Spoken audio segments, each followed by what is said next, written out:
A single dad stops to fix a millionaire CEO's car on a deserted mountain road in Montana. He refuses her money, gives her a kind smile, and drives away. But as Rebecca Morgan watches his I think it's the taillights fade alternator. into the distance, Great. How long? something Hard to clicks say. deep in her Just get chest. us moving. I'm trying. That voice, those eyes, the way he moved with quiet confidence, no wasted motion, just competence born from years of using his hands to solve problems. And suddenly, she realizes he's not just some stranger. He's the first love she lost 15 years ago, the one she never stopped thinking about. And he doesn't even recognize her. The Mercedes E-Class had tried the ignition 4 times already. Each attempt yielded the same result: silence. Not even a sputter, just expensive metal refusing to cooperate. Rebecca stepped out onto the gravel shoulder, her Armani heels crunching against the stones. The mountain stretched endlessly in both directions, beautiful and completely useless. Her phone showed 1 bar of signal, then none, then 1 again. A cruel tease mocking her predicament. Of course, of all the days for this to happen, the irony wasn't lost on her. This morning she'd stood in front of 40 executives in Billings, closed a deal worth $40 million. She'd commanded that room with confidence, precision, authority that came from 15 years of clawing her way up from nothing. And now, stranded on a mountain road with a dead battery, she couldn't even get her car to start. That's when she heard the engine rumbling closer. An old Ford F-250, paint faded from years of Montana sun and hard work, rolled to a stop behind her disabled vehicle. The door creaked open, and a man stepped out, tall and broad-shouldered, wearing a work shirt with grease stains on the sleeves and jeans that had seen better days. His face was weathered but kind, with lines around his eyes that suggested he smiled often, even when life gave him reasons not to. He looked at her car, then at her, and tilted his head slightly in that universal gesture of mechanical assessment. Engine trouble? Rebecca felt a flutter of something she couldn't quite name. Relief, maybe, or caution born from too many years navigating boardrooms full of men who wanted something from her. It won't start. I don't know what's wrong with it. Mind if I take a look? She hesitated for only a second, weighing risk against necessity. Please. He walked over with the easy confidence of someone who'd spent his life working with his hands, who understood machines in a way that couldn't be taught in any classroom. He popped the hood without asking permission, leaning in to inspect the engine with practiced efficiency. Rebecca stood back, watching him work. And that's when it started.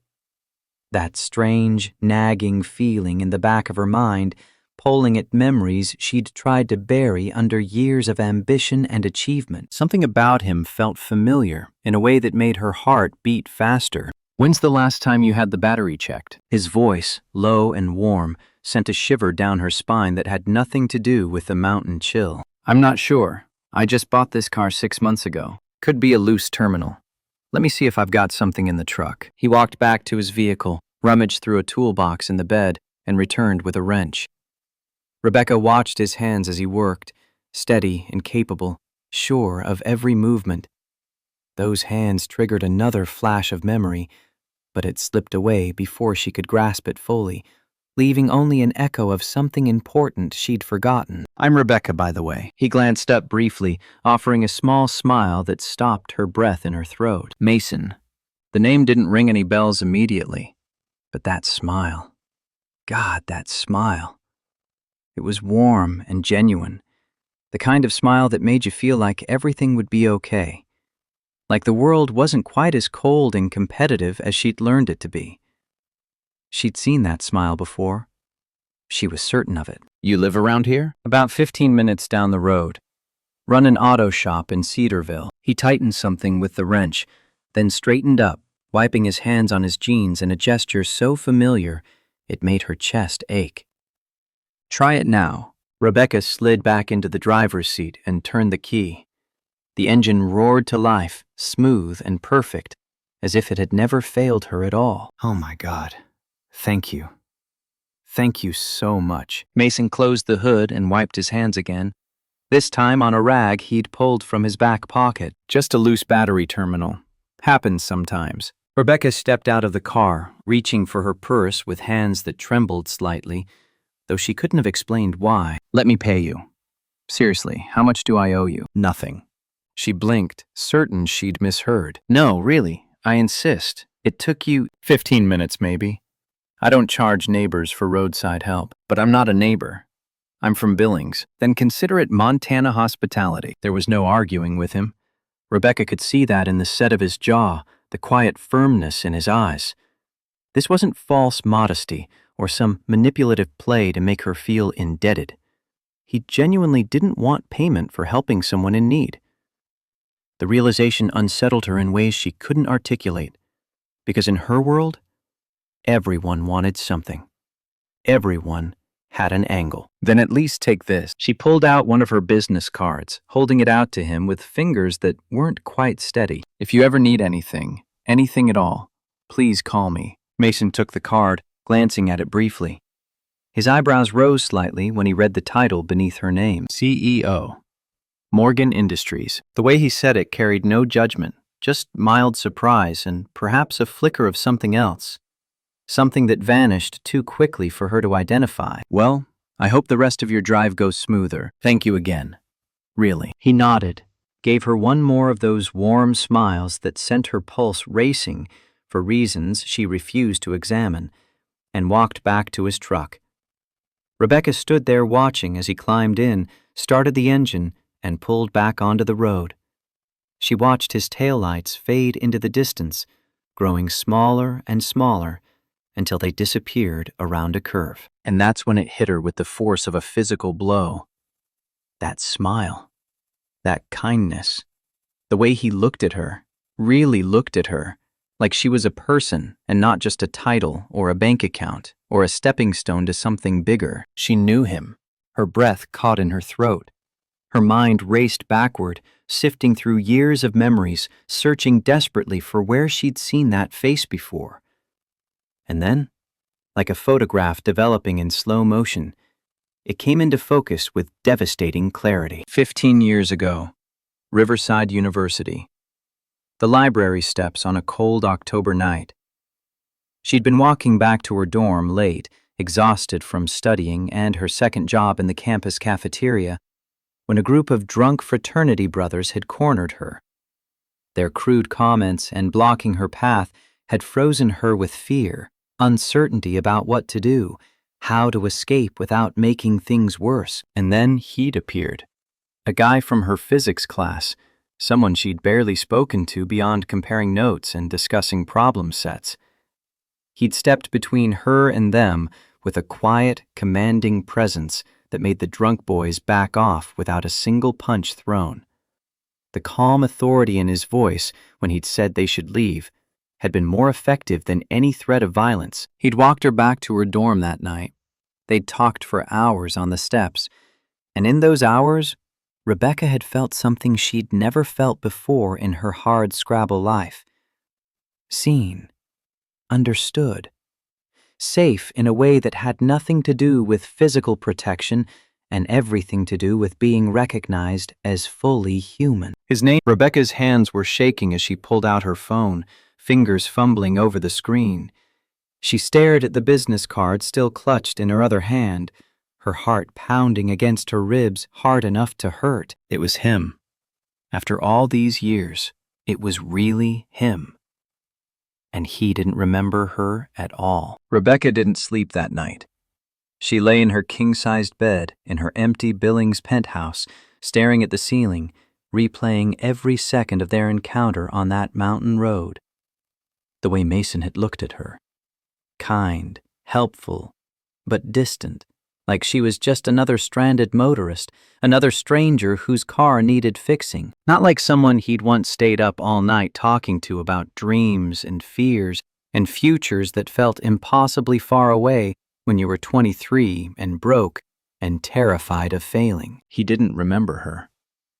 The realization cut deeper than she'd expected, opening wounds she thought she'd sealed shut years ago with ambition and success. 15 years ago, she'd been nobody.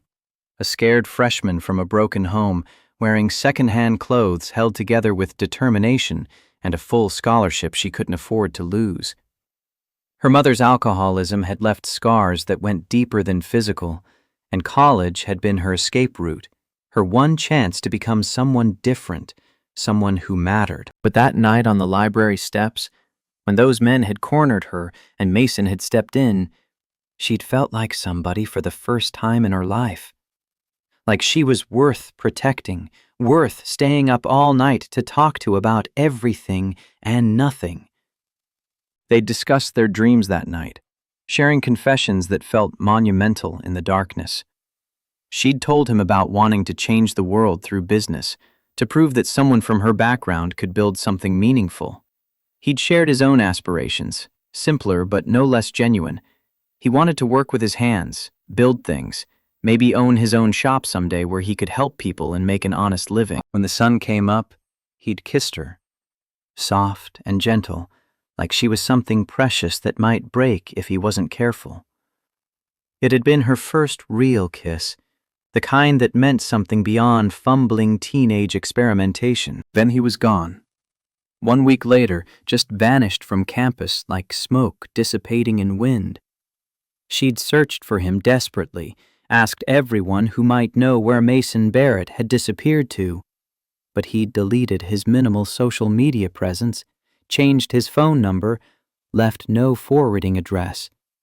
It was as if he'd never existed at all. Eventually, through a classmate who knew someone who knew his roommate, she'd learned the truth. His mother had been diagnosed with cancer. He'd had to drop out, go home, take care of her. No money for tuition anymore. No time for anything except survival and caregiving. Rebecca had been heartbroken, but she'd channeled that pain into fuel. If she couldn't have Mason, she could at least prove to herself that the girl he'd seen that night, smart, capable, destined for something more, had been real. She'd worked harder, studied longer, graduated with honors, and launched herself into the business world with single-minded determination. She'd built Morgan Industries from nothing, clawing her way up through sheer force of will and strategic brilliance that came from having no safety net to catch her if she fell. Every deal closed, every competitor outmaneuvered, every quarter of growth had been proof that she wasn't that scared girl anymore. She was someone who mattered, someone with power and influence and a name that commanded respect. But she'd never forgotten Mason Barrett, never stopped measuring other men against the memory of someone who'd protected her without expecting anything in return, who'd talked to her about dreams instead of using her vulnerability as an opportunity. Now, lying in her penthouse with Billings's lights glittering below like earthbound stars, Rebecca grabbed her phone off the nightstand. 3 a.m, but sleep was impossible anyway. She pulled up Google, typed in his name with trembling fingers. Barrett Auto Service appeared immediately, complete with reviews, photos, a simple website that probably hadn't been updated in years. There was a picture of Mason standing in front of the shop, arms crossed, wearing that same quiet smile. Older now, more weathered, but unmistakably him. The reviews painted a picture that made her throat tight. Customers praising his honesty, his fair prices, his willingness to help people who couldn't afford full repairs. One review from a single mother. "He fixed my car for free when I had no money and 3 kids to feed." Another from an elderly man. "Mason taught my grandson basic mechanics instead of charging me for simple maintenance." These weren't just testimonials about a good mechanic. They were evidence of a good man. She switched to Facebook, found his public profile. The photos there stopped her heart. Mason with a little girl who had his warm brown eyes and dark curls that caught the light. Lily, judging by the captions. 8 years old, soccer games and science fairs and camping trips. A simple life documented in snapshots that radiated more genuine happiness than any of Rebecca's carefully curated business success photos ever had. No wife visible in any recent photos. She scrolled back, looking for context, and found it in an obituary that made her eyes burn with tears, She hadn't cried in years. Catherine Barrett, née Mitchell, died 4 years ago in a car accident on Highway 90. Beloved wife, devoted mother to Lily, elementary school teacher who touched countless young lives. Survived by her husband Mason and daughter Lily, age 4. Rebecca closed her eyes, overwhelmed by emotions she couldn't name. Mason had built a life without her. Married someone, had a child, lost his wife in the kind of sudden tragedy that reshaped everything. He'd carried on somehow, raising his daughter alone while running a business and apparently being the kind of person who helped stranded strangers without expecting payment. And through all of that, he'd had no idea that the scared girl he'd rescued 15 years ago had been thinking about him, measuring her success against the memory of someone who'd made her feel worthy of protection and care. The question burning in her chest wasn't whether she had the right to step back into his life. It was whether she had the courage to find out if any part of him still existed in the man he'd become, and if any part of that girl he'd stayed up all night talking to still existed in the CEO she'd turned herself into. She couldn't just walk away. Not after spending 15 years wondering what if. Not when fate or chance or whatever force governed the universe had put him back in her path on a mountain road where her expensive car had broken down and his competent hands had fixed it. Rebecca made her decision as dawn broke over Billings's skyline, painting the glass towers in shades of gold and pink. She'd go back. Find a legitimate reason to thank him properly. See if there was anything left of what they'd shared that night, or if it had been nothing more than a moment that meant everything to her and barely registered for him. By 9 a.m., she was back on the road to Cedarville, telling herself this was about closure, about putting 15-year-old ghosts to rest. The lie was transparent even to her own mind, but she clung to it anyway as she drove toward the small mountain town where Mason Barrett had built his life. Barrett Auto Service was a modest building on Main Street, sandwiched between a hardware store that looked older than she was and a coffee shop with hand-painted signs advertising locally roasted beans. Rebecca parked across the street, suddenly uncertain. What was she doing here? What could she possibly say that wouldn't sound desperate or delusional? But before she could talk herself into leaving, Mason looked up from under the hood of a Chevy truck, saw her car through the bay window, and waved. Recognition without memory, just a friendly gesture to someone he'd helped yesterday. There was no backing out now. The shop smelled like motor oil and metal, familiar scents that triggered more memories of that night when he'd explained physics concepts using car engines as examples, making theory concrete in a way their textbook never had. A woman at the front desk, 50s, with kind eyes and graying hair pulled into a practical ponytail, smiled at her entrance. "Help you with something?" Rebecca opened her mouth, then closed it as Mason emerged from the service bay, wiping his hands on a rag. His surprise was genuine, pleasant, but confused. "Rebecca, everything okay with the car?" The sound of her name in his voice, even without recognition attached to it, made her pulse quicken. "The car's perfect. I brought lunch. To say thank you properly. If you have time." Something flickered across Mason's face. Hesitation, maybe. Or uncertainty about why a CEO would drive 90 minutes to bring lunch to a mechanic who tightened a battery terminal. He glanced back at the shop, then at her, weighing considerations she could only guess at. "Yeah, I can take a break." They ended up at the coffee shop next door, sitting at a small table by the window where she could see his truck parked outside the shop. Rebecca had brought sandwiches from an upscale Billings deli, suddenly hyper-aware of how out of place the expensive packaging looked in this simple mountain town. Mason unwrapped his without comment, but she caught the slight raise of his eyebrows. "You didn't have to do this. I wanted to. You saved me from missing the biggest meeting of my quarter." Mason took a bite, chewed thoughtfully, just tightening a bolt. Not exactly heroic. They ate in silence for a moment, Rebecca's mind racing through possible conversation starters that wouldn't immediately reveal her true purpose. But Mason spoke first, his voice carrying a note of genuine curiosity mixed with something that might have been wariness. "Can I ask you something?" Rebecca's heart jumped. "Of course.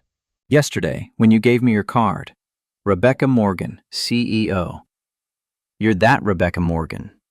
I looked you up last night." The admission surprised her, sent the flutter of something hopeful through her chest, even as his next words crushed it. "You've done incredible things. Built an empire from nothing, apparently. Why are you really here?" Rebecca set down her sandwich, hands trembling slightly. This was it. The moment where she could tell the truth or maintain the pretense that this was just gratitude. "I told you. To thank you. People like you don't drive an hour each way to bring lunch to a small-town mechanic. So what is this really about?" His voice was gentle but firm, the same tone he'd used with those drunk fraternity brothers 15 years ago. Not aggressive, just absolutely certain of his boundaries. Rebecca felt the walls she'd built around herself, CEO armor designed to intimidate and impress, crumbling under that steady gaze. "You think I'm slumming it? That this is some kind of charity?" Hurt flashed across his features, quickly masked. "I don't know what to think. You're a CEO. I fix cars and go home to frozen dinners and an 8-year-old daughter. We live in different worlds." "We didn't always." The words escaped before she could stop them, hanging in the air between them like a challenge. Mason's expression shifted, confusion mixing with something that looked like concentration, as if he were trying to solve a puzzle with missing pieces. "What do you mean?" Rebecca took a breath, committing to the truth now that she'd started down this path. "Riverside University, 15 years ago. We had physics together, Professor Harrison's class." Mason's eyes widened slightly, his sandwich forgotten. "I was only there for 3 semesters. Had to leave when my mom got sick. Do you remember October 23rd? Outside the library?" She watched him carefully, saw the moment his memory stirred, reaching back through 15 years of life and loss and raising a daughter alone. Recognition dawned slowly, then, all at once, his face transforming with shock. "There was a girl. Some guys were hassling her after the library closed. I walked her home. That was me, Mason." He stared at her, really stared this time, looking past the expensive clothes and professional hair and 15 years of transformation. "Rebecca, that was you." She saw it happening in real time, his mind overlaying the scared college student with brown hair and glasses and 40 fewer pounds, onto the polished CEO sitting across from him, the pieces clicking into place with almost audible force. "Oh my God, I looked for you. After I had to leave school, I tried to find you, but I didn't have your number, didn't know your last name. You were just Tori from physics class." Miller was my mother's last name. I changed it after graduation. Wanted to leave that version of myself behind. Something broke open in Rebecca's chest at his confession, at learning he'd searched for her too, that their night together hadn't been as one-sided as she'd believed. "I thought about you constantly.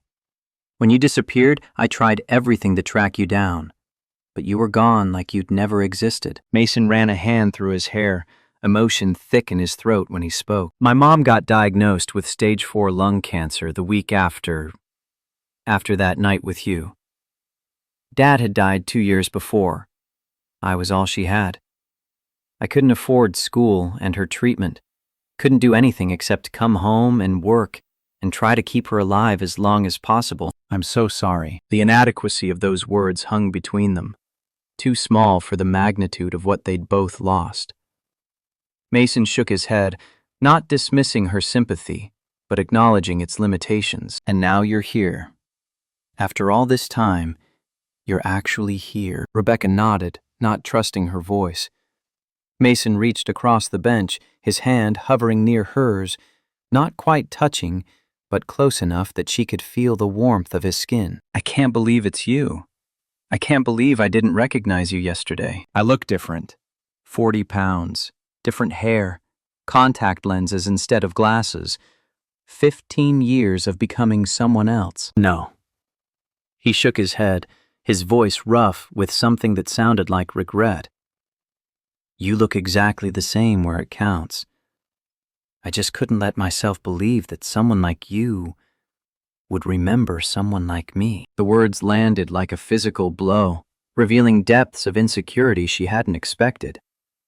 Before Rebecca could respond, before she could tell him that he'd been the measuring stick for every man she'd met since, the coffee shop door opened with a cheerful jingle. A yellow school bus was visible through the window, and a little girl with dark curls and Mason's warm brown eyes bounded through the door, backpack covered in NASA patches bouncing against her small frame. "Dad!" Lily stopped short when she saw Rebecca sitting with her father, her expression shifting from excitement to something more guarded. The transformation was immediate and unmistakable, a child who'd learned to protect what mattered most. "Who's this?" Mason's voice carried warmth, but also a note of something Rebecca couldn't quite identify. Caution, maybe, or the particular care of a single parent navigating his daughter's reaction to new people. "This is Rebecca, an old friend from college." Lily approached the table slowly, assessing Rebecca with the brutal honesty only children possess. Her gaze took in the expensive clothes, the manicured nails, the designer purse, cataloging differences between this stranger and the life she knew. "Hi." Rebecca smiled, trying to project warmth without pushing too hard. "Hi, Lily. It's nice to meet you." The girl didn't smile back, didn't soften the way children often did when adults showed them friendly attention. "Are you going to be Dad's girlfriend?" The bluntness of it made Mason wince. "Lily, that's not... We're just talking." But Lily kept her eyes on Rebecca, waiting for an answer with the patience of someone who'd learned that adults often lied to children about important things. "Your dad and I knew each other a long time ago. I'm just visiting." The answer satisfied nothing, but Lily seemed to accept it as the best she'd get. She turned to Mason, her whole demeanor shifting back to the excited child who'd bounced through the door. "Can we go home? I'm hungry, and I have homework about friction, and you promised to help." "Of course, sweetheart. Let me just..." He looked at Rebecca, apology written in every line of his face. "I should go. Lily needs..." "I understand." But Lily was already heading for the door, clearly expecting her father to follow immediately. Mason stood, hesitated, then spoke in a voice low enough that only Rebecca could hear. "This is a lot. You showing up after 15 years. I need to think about what it means, what you want. I just wanted to see you again, to know if what? If there's anything left of what we had that night? If the guy you remember still exists?" The vulnerability in his question stripped away pretense. "Yes." Mason looked out the window where Lily waited by his truck, arms crossed in a posture that mirrored his own defensive stance. "I'm not that college kid anymore, Rebecca. I'm a widower, raising a daughter who lost her mother when she was 4. I fix cars to pay the bills, and I go home to microwave dinners because I never learned to cook anything else. That's my life. It's small, and it's simple, and it's nothing like what you've built." "Who says I built something better?" The words came out sharper than she'd intended, but they carried truth she'd been avoiding for years. Mason studied her face, searching for something she hoped he'd find. "You should go back to Billings.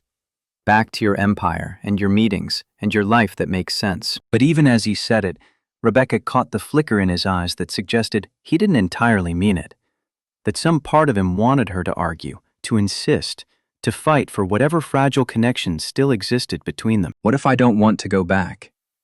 What if I want to stay and figure out if the person I've been looking for all these years is still here?" Mason's jaw clenched, emotion warring across his features. "Then you need to understand something. Lily comes first. Always. If you're going to be around, if you're going to, whatever this is, she's part of it. And she's not easy.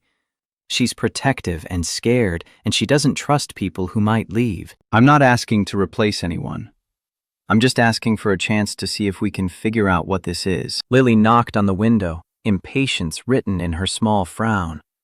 Mason raised a hand to acknowledge her, then turned back to Rebecca with something that looked like surrender mixed with hope. "I don't know if this is a good idea, but I can't pretend I'm not curious about who you've become. about whether any part of what we had that night was real or just something we both needed in the moment. It was real for me. Still is. The confession hung between them, vulnerable and terrifying. Mason nodded slowly, processing implications Rebecca herself hadn't fully thought through. Come to Lily's science fair. Friday night, 6 p.m. at Cedarville Elementary. If you're serious about understanding my life, start there. I'll be there. He gave her one more long look, something complicated and conflicted, then walked out to where his daughter waited.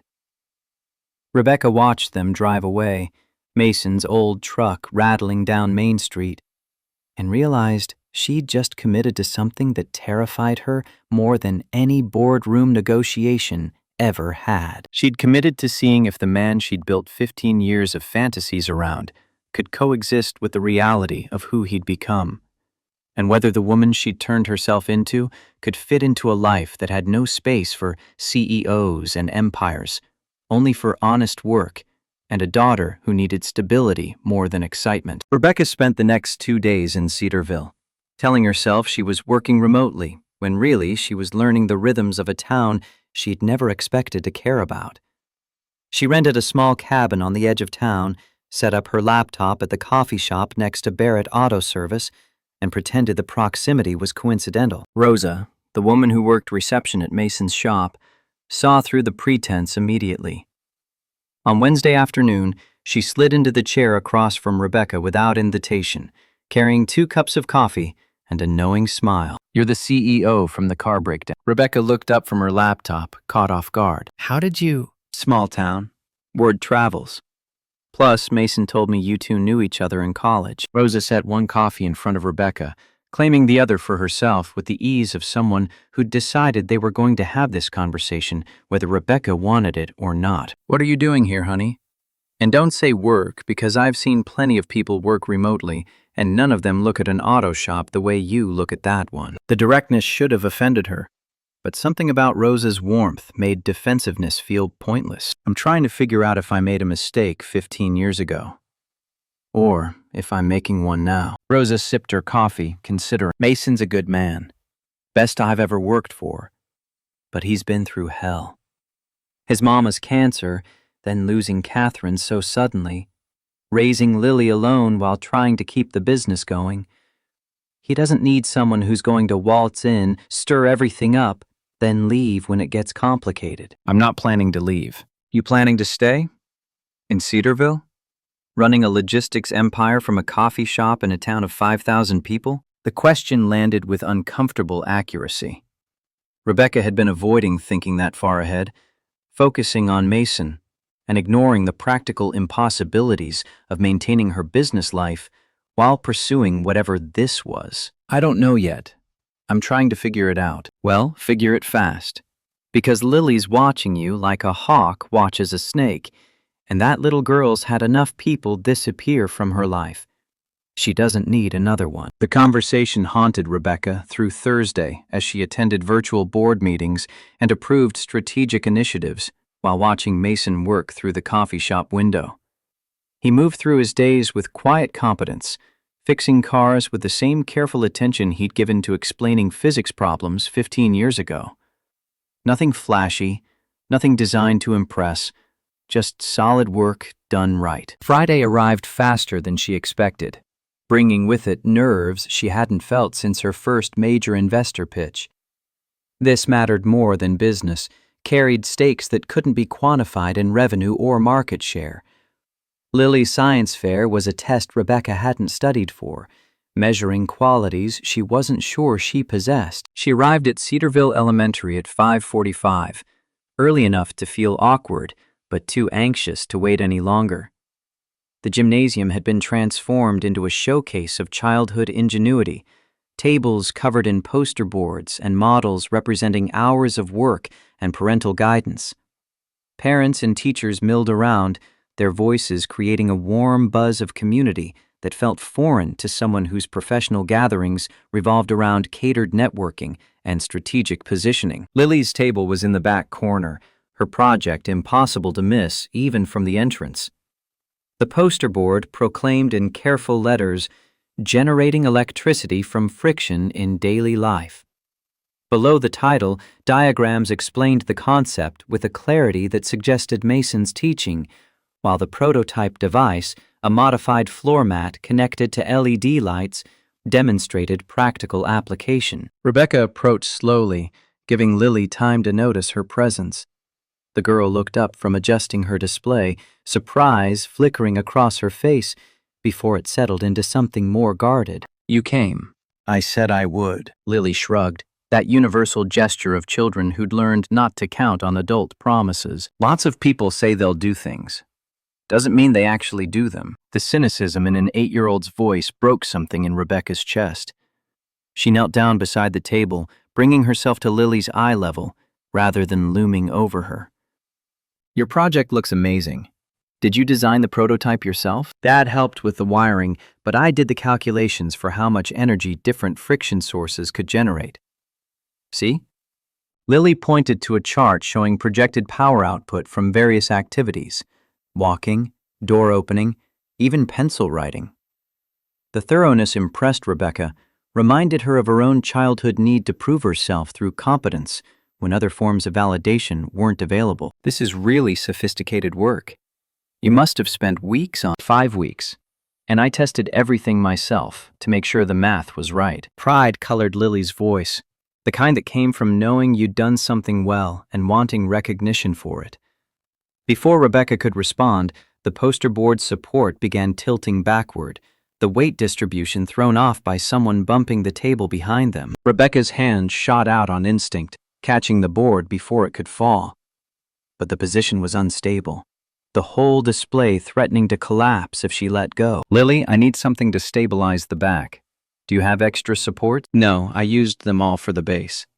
"The judges are coming in 5 minutes." Panic edged into the girl's voice, the kind that preceded tears in children who prided themselves on competence.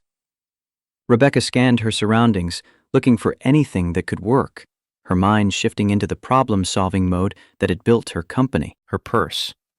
The business cards inside were thick stock, substantial enough to work if she could create the right angle. "I have an idea. Trust me?" Lily nodded, desperation overriding suspicion. Rebecca pulled out her card holder, extracted a handful of cards, and began folding them into triangular supports. Physics she'd learned 15 years ago in Mason's class came back. Principles of leverage and weight distribution that had seemed abstract in textbooks but proved concrete in crisis. She wedged the folded cards under the poster board's base at precise angles, creating a stable tripod that distributed weight evenly. The board stopped tilting, held firm even when Lily tested it with cautious pressure. "How did you know to do that?" "Your dad taught me. Same class where we met." He explained physics using car parts and real-world examples, making it all make sense in a way textbooks never did. Lily's expression shifted, curiosity breaking through her defensive walls. "Dad's really smart about that stuff. He can fix anything." "He is. And so are you, judging by this project." The judges arrived before Lily could respond, 3 teachers armed with clipboards and encouraging smiles.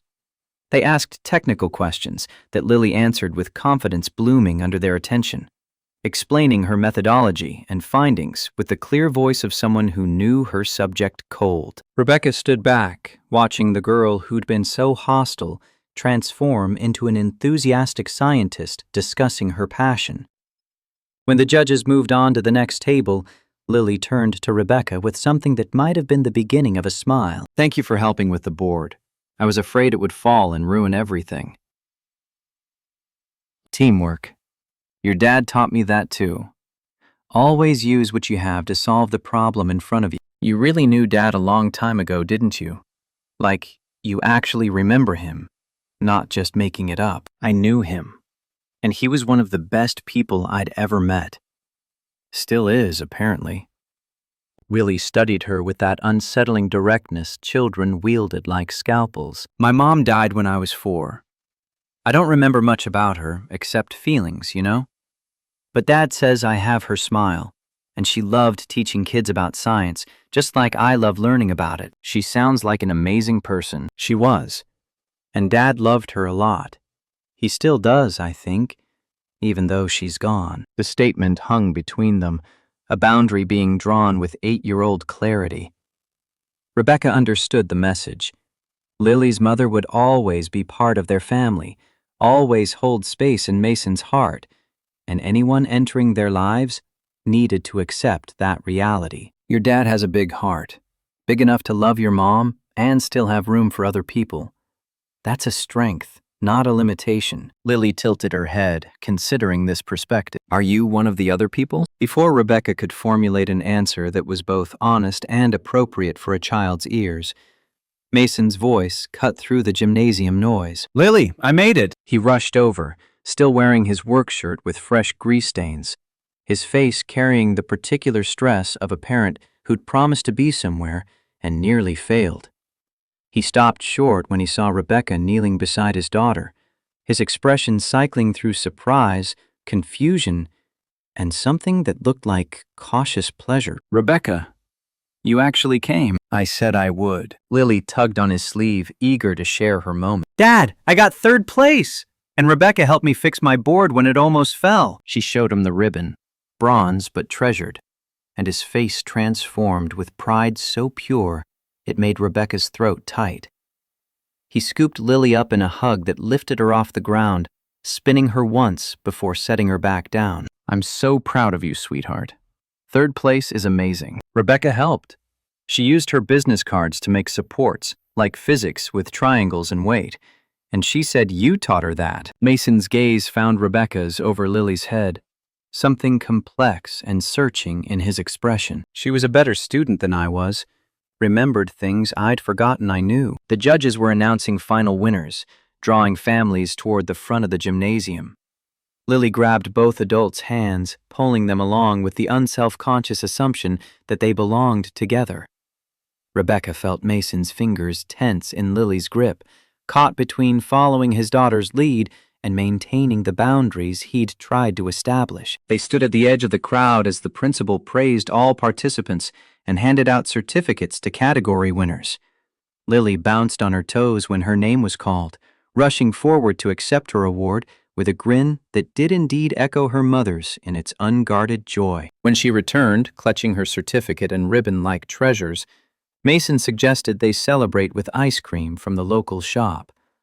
Lily agreed with enthusiasm, then turned to Rebecca with an expression that mingled hope and residual wariness. Do you want to come? Dad makes really good sundaes at home. The invitation clearly surprised Mason, but he didn't contradict his daughter. Instead, he looked at Rebecca with a question in his eyes that went deeper than ice cream, asking whether she was ready for the next step into their lives, however small it might seem. I'd love to, if that's okay with your dad. Mason hesitated only a moment before nodding. Yeah, that's okay. More than okay, actually. They walked to the parking lot together, Lily chattering about her project and the other displays she'd seen, her natural enthusiasm breaking through the protective shell she'd worn earlier.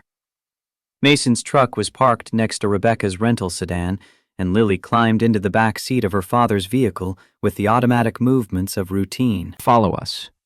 It's about 10 minutes if you don't get stuck behind the mail truck. Mason's directions were simple, but his voice carried undercurrents of significance.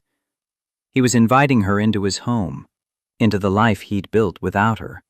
And both of them understood this meant something beyond desert. The drive gave Rebecca time to process what she was doing, following a man she'd known for one night 15 years ago to a house full of memories she hadn't been part of creating. By the time she pulled up behind Mason's truck in the driveway of a modest ranch-style home, her hands were shaking on the steering wheel. The house was exactly what she'd expected. Well-maintained, but showing its age, with a small yard and a basketball hoop that had seen better days.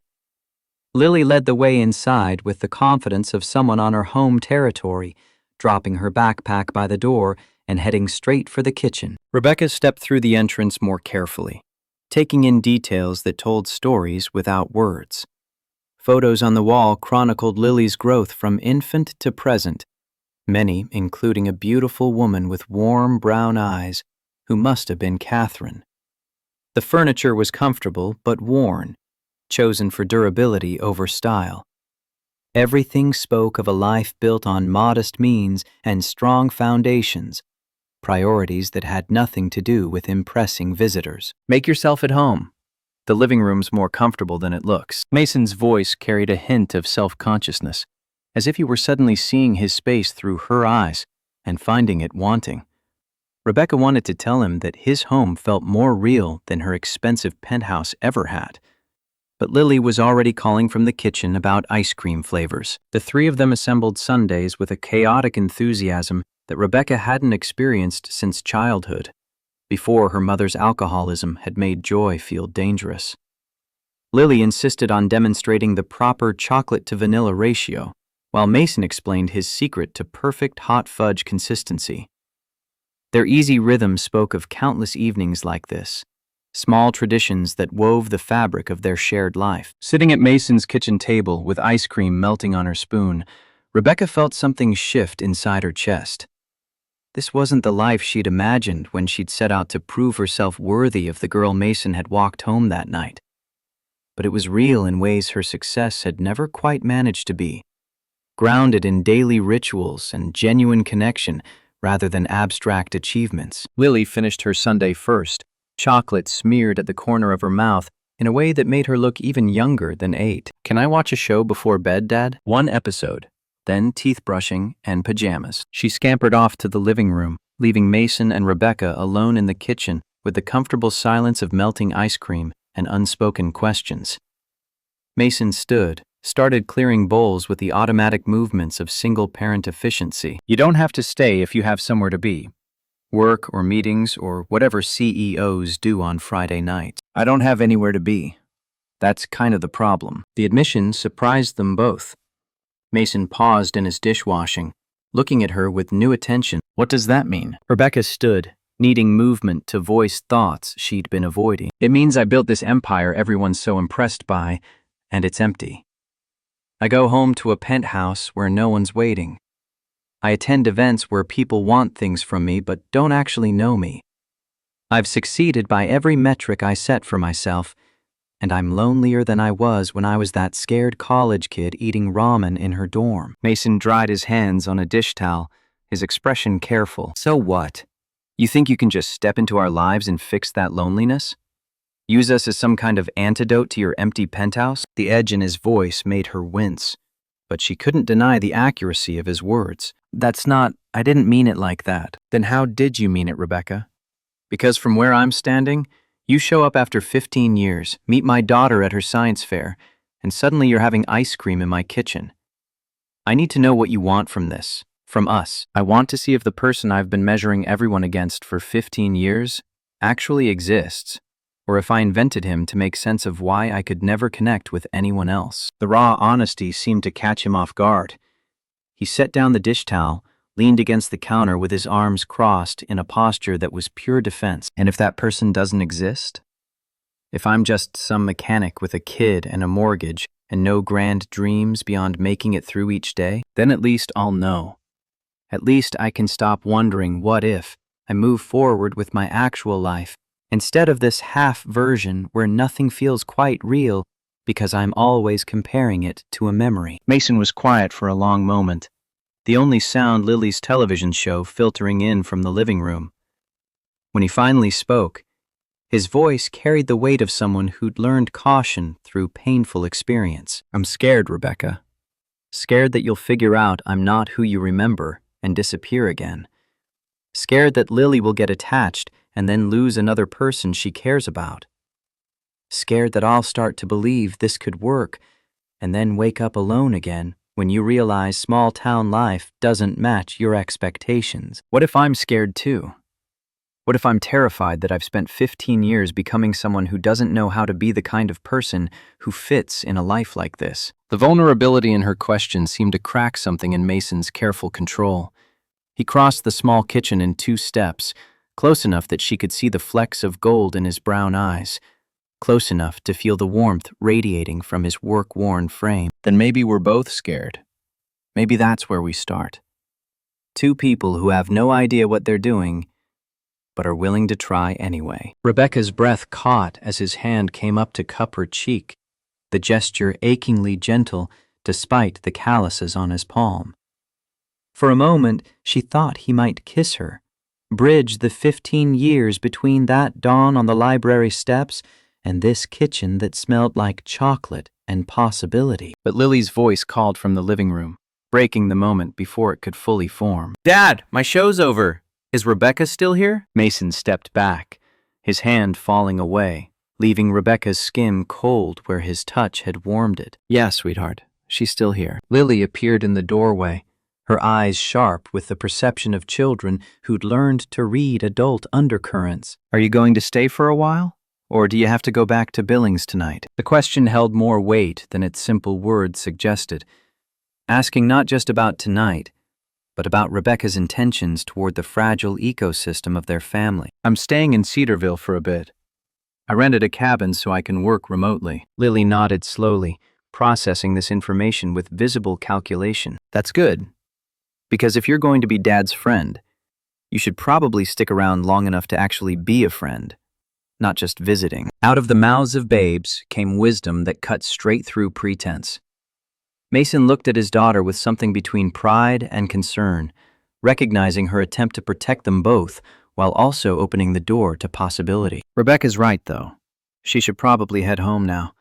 It's getting late, and we all have big days tomorrow." The dismissal was gentle but firm, establishing boundaries even as he'd just admitted to being willing to try. Rebecca understood the necessity, recognized that whatever this was between them needed to develop at a pace Lily could handle, not race forward on the momentum of 15-year-old memory. She said her goodbyes, thanked Lily for letting her share the celebration, and walked to her car with the feeling that she'd just passed some crucial test without quite understanding all the questions. Mason walked her out, hands shoved in his pockets against the evening chill. "Thank you for coming tonight. It meant a lot to Lily, even if she's trying hard not to show it." "She's protecting you both. I understand that. Do you? Because sometimes I wonder if people who've built what you've built can really understand what it's like to live small. To have your whole world fit in a 3-bedroom house and a daughter's smile." The words stung because they carried truth she'd been avoiding. Rebecca turned to face him fully, needing him to see the honesty in her eyes. "I don't understand your life, Mason. I don't know what it's like to raise a child alone or run a business where you actually know every customer's name. But I want to learn. I want to understand. That has to count for something." Mason studied her in the deepening twilight, his expression unreadable. "It counts. I'm just not sure if it's enough. But I guess we'll find out." He stepped back, creating distance that felt necessary and painful in equal measure. Rebecca got in her car, started the engine, and drove away, watching him in her rearview mirror until the darkness swallowed his figure. Only then did she let the tears fall, overwhelmed by the complexity of wanting something she didn't know how to have and being someone she wasn't sure could fit into the life she'd just glimpsed. The cabin she'd rented felt emptier than her Billings penthouse, filled with the echo of voices that weren't there and the ghost of possibilities she'd barely begun to explore. She lay in bed, staring at the ceiling, replaying every moment of the evening, and realized with dawning clarity that this was only the beginning.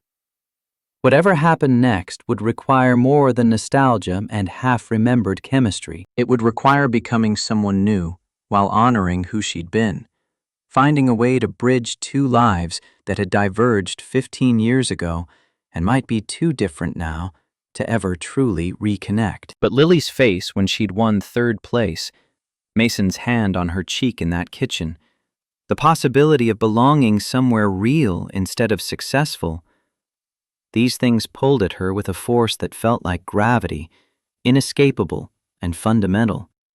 She'd spent 15 years building an empire. Maybe it was time to learn how to build a home.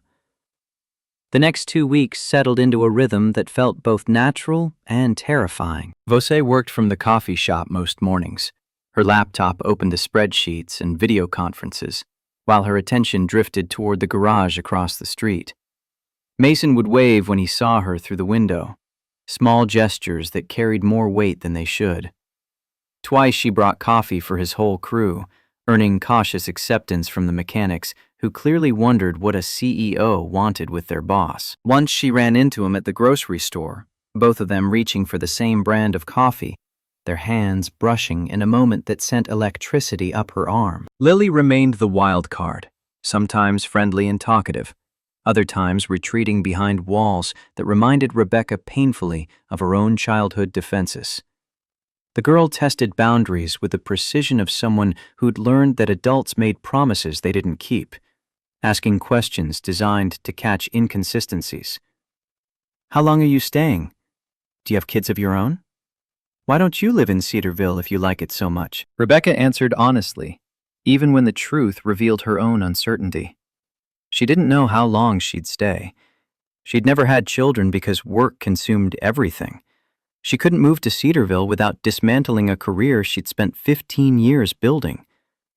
The admissions felt like failures, proof she didn't belong in their world of school pickups and little league games and lives built around stability rather than ambition. Rosa became an unexpected ally, offering insights into Mason's world with the straightforwardness of someone who'd earned the right to speak bluntly.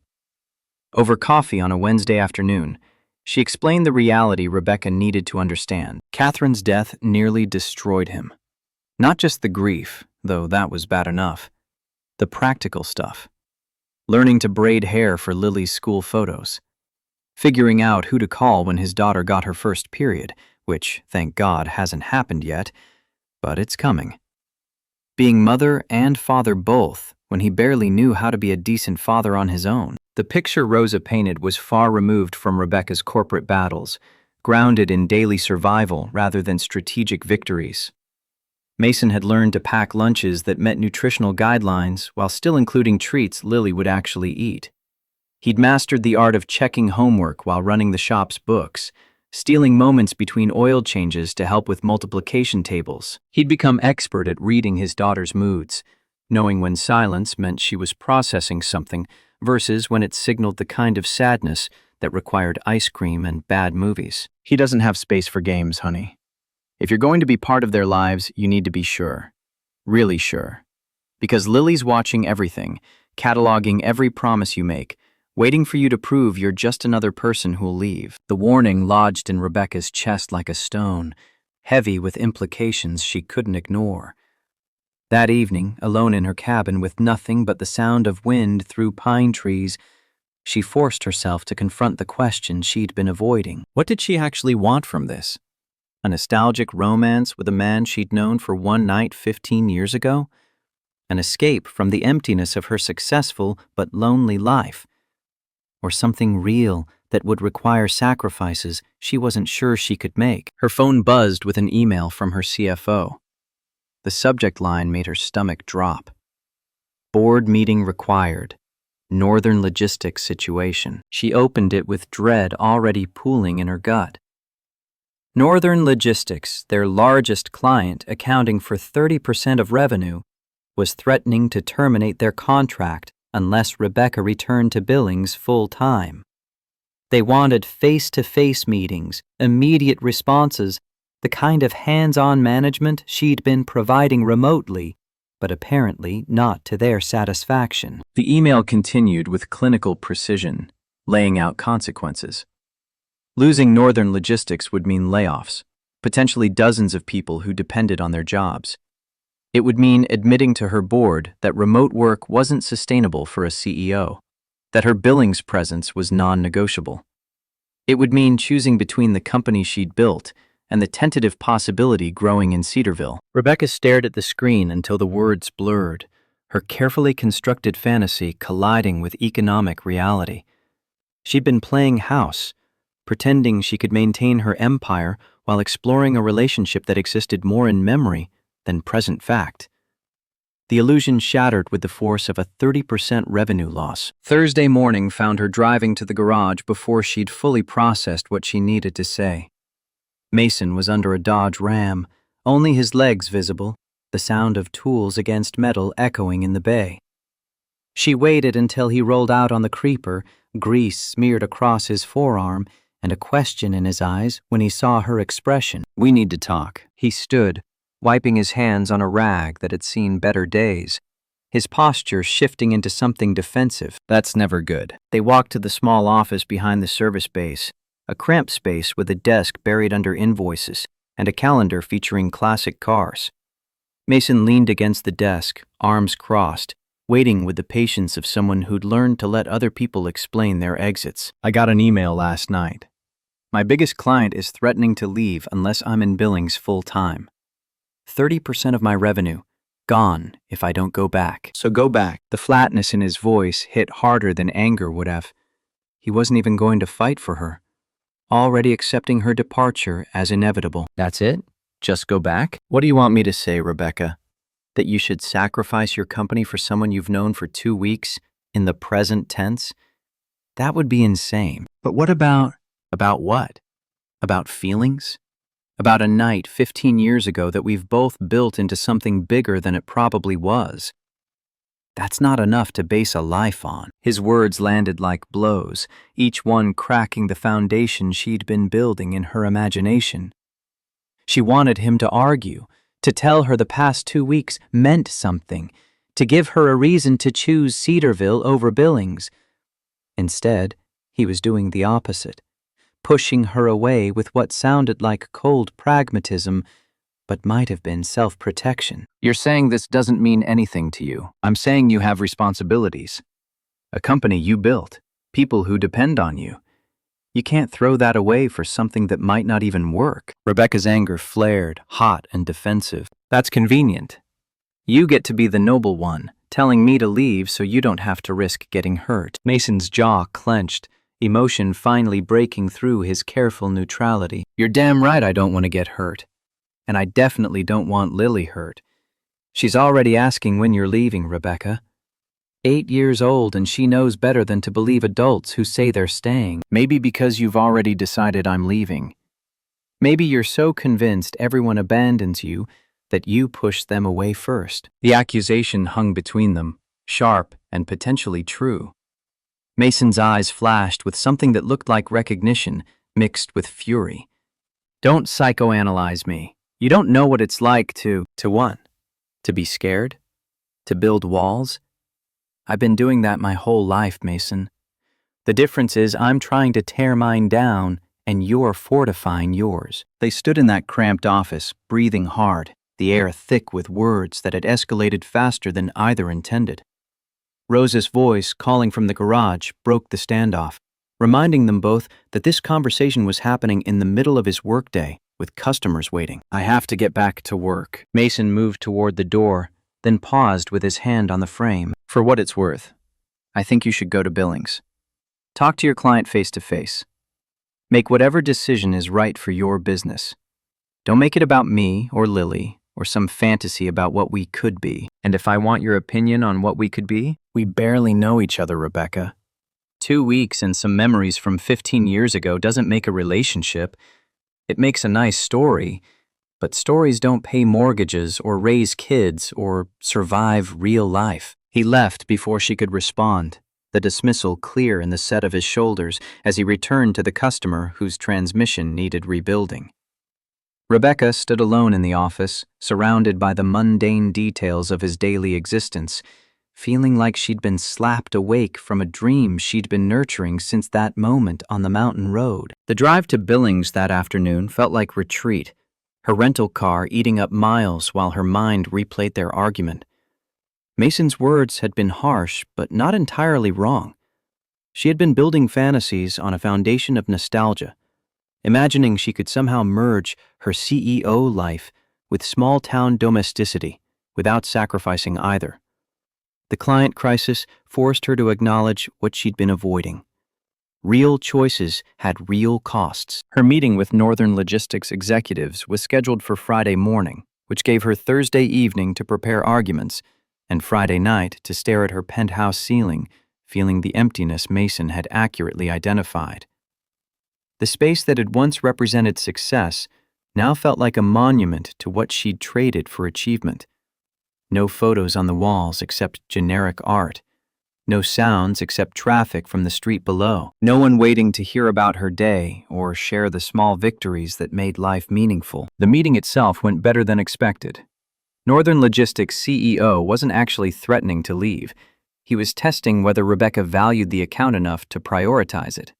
When she laid out her plan for increased FaceTime without abandoning remote work entirely, he accepted with the satisfaction of someone who'd gotten the attention he wanted. The crisis dissolved as quickly as it had appeared, leaving Rebecca with the hollow victory of keeping business she'd never really been in danger of losing. She drove back to Cedarville Saturday morning with the distinct feeling that she'd failed a test she hadn't known she was taking.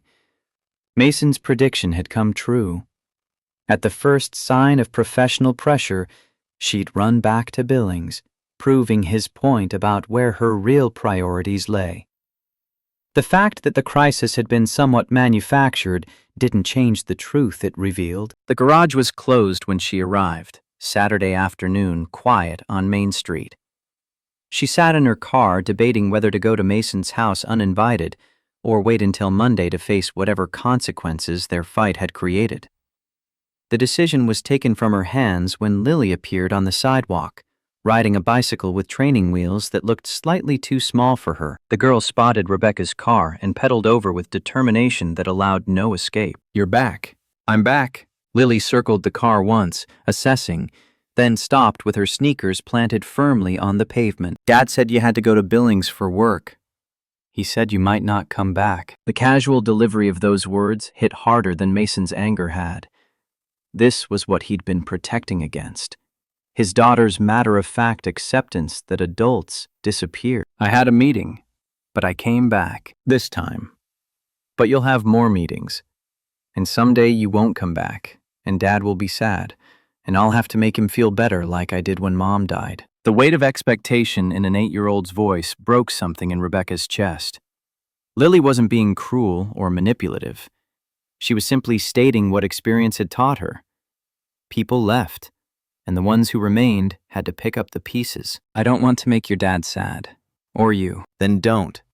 Just stay in Billings and let us go back to normal." Before Rebecca could respond, Mason's truck pulled into the parking lot, apparently returning from errands.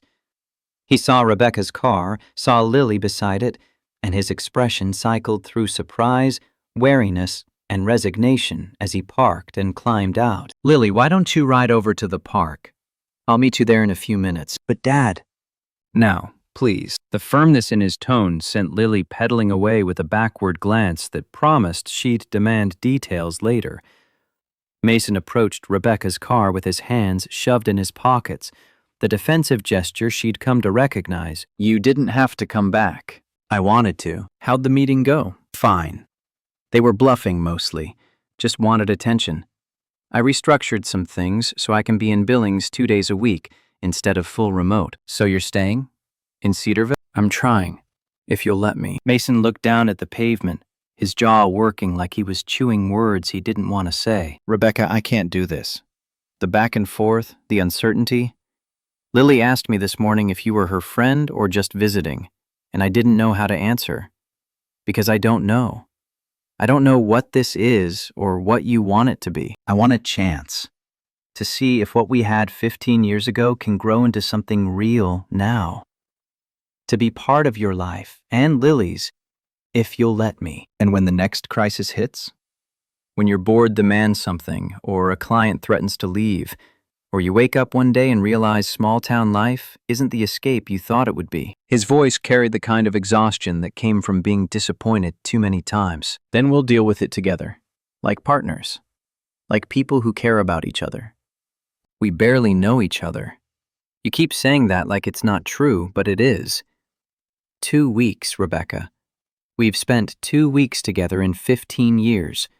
That's not a foundation for anything except hurt when it falls apart." The certainty in his voice suggested he'd already written the ending, already decided failure was inevitable.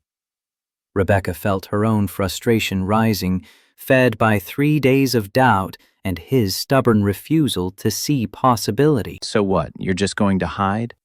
Keep everyone at arm's length because Catherine died and you're scared of losing someone again?" The words were out before she could stop them, harsh and potentially unforgivable. Mason's face went white, then red, his hands curling into fists at his sides. You don't get to talk about Catherine. You didn't know her, didn't watch her die in a hospital bed, didn't have to explain to a 4-year-old why mommy wasn't coming home. You're right, I didn't. But I know what it's like to build walls so high that nothing can get through. I know what it's like to be so scared of getting hurt that you hurt yourself first by never letting anyone in. Mason took a step back, breathing hard. This was a mistake. You coming here, me letting you in, all of it. We should have just left it as a nice memory and moved on. Maybe. Or maybe you're so convinced you don't deserve happiness that you sabotage it before it has a chance to develop. The conversation had spiraled beyond productive, both of them speaking from wounds rather than wisdom. Mason shook his head, a gesture of finality that felt like a door closing. I need to go. Lily's waiting. He walked toward his truck without looking back, leaving Rebecca alone in the parking lot with the bitter taste of words she couldn't take back. She watched him drive away, the scene eerily similar to that first day on the mountain road, except this time, she wasn't watching with hope. She was watching with the growing certainty that she'd just destroyed something before it had a chance to become real. The cabin felt oppressive that night, her laptop mocking her with emails that suddenly seemed trivial compared to the relationship she'd just torpedoed. She drafted responses to her board about the northern logistics situation, restructured her schedule to accommodate Billings days, made plans for promoting her COO into more operational responsibility.